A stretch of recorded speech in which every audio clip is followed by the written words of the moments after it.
আসসালামু আলাইকুম। আশা করি আপনারা সবাই ভালো আছেন। আজকে সকাল সকাল ব্লগটা শুরু করলাম। আর এটা হচ্ছে আমার প্রথম ব্লগ পেজে। তো প্রথমে আমার পরিচিতি দিয়ে আপনাদের সাথে, আমার নাম হচ্ছে শাওন। আমার দুটা মেয়ে আছে। বড় মেয়ের নাম উমামা, ছোট মেয়ের নাম হচ্ছে ইসমা। আমি আমার বাসায় আমার শাশুড়ি, হাজব্যান্ড আর আমার এক ননসের সাথে থাকি। আমার বাসা হচ্ছে নারায়ণগঞ্জে। তো আপনাদের সাথে ছোটোখাটো ব্লগ ভিডিও,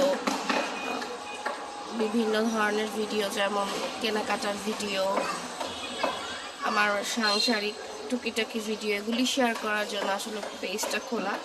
তো আশা করি সবাই পছন্দ করবেন। সকালে ঘুম থেকে উঠে আসলে এরকম একটা ওয়েদার দেখতে ভাল লাগে, যে এরকম রোদ থাকবে হালকা। আর আপনার মানে আমার ঘুম থেকে উঠেই আমি সবসময় বারান্দায় আসি। আমার এরকম আমার বারান্দার গাছপালা দেখতে ভাল লাগে ঘুম থেকে উঠে। তারপর যাই হচ্ছে মুরগি আর পাখির কাছে। চলুন আপনাদের সাথে আজকে শেয়ার করব মুরগি আর পাখিটা। এই যে দেখুন, এই যে মুরগি আর পাখি। তো ওদের খাবার দেওয়া হয়েছে। আর এখন যেহেতু সকাল মাত্র, এই জন্য এখনো ক্লিন করা হয়নি, এগুলো পরিষ্কার করবো পরে। আর আজকে বারান্দায় এসে একটা সুন্দর জিনিস দেখলাম, মানে এই যে একটা গোলাপ ফুল ফুটেছে, আরও কতগুলো কলি হয়েছে, দুটো কলি হয়েছে গোলাপ ফুলের। আসলে অতিরিক্ত যত্ন করলে মনে হয় কোনো জিনিস ভালো হয় না। এই গাছটা আমি যখন আমার বারান্দায় ছিল আমি অনেক যত্ন করতাম, দেখতাম তুলনামূলক ফুল হতো না। আর এখানে এসে অনেক যত্ন করা হয় না, তবুও সেই তুলনায় কিন্তু ভালোই ফুল হচ্ছে। এই যে সকাল সকাল শাক নিয়ে আসছে আমার জামাই। এখন আপুগুলি বাঁচতেছে। এখানে অনেকগুলি শাক, এই যে এক এক গোলা, আবার এই যে এক ঝুড়ি শাক নিয়ে আসা হয়েছে। আর এই যে শীতের কাপড়গুলো সব বের করে নিয়েছি, এখন ওগুলো আলমারিতে সব গুছিয়ে রাখবো।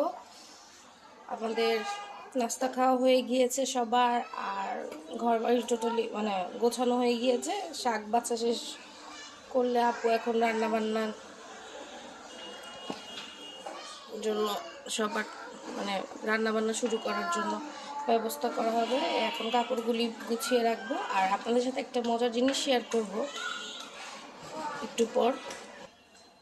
এই যে দুই মেয়ে কিন্তু দেরি করে ঘুম থেকে উঠেছে। আমাদের তো সবার নাস্তা খাওয়া শেষ, এখন ওদের নাস্তা খাওয়ার পালা।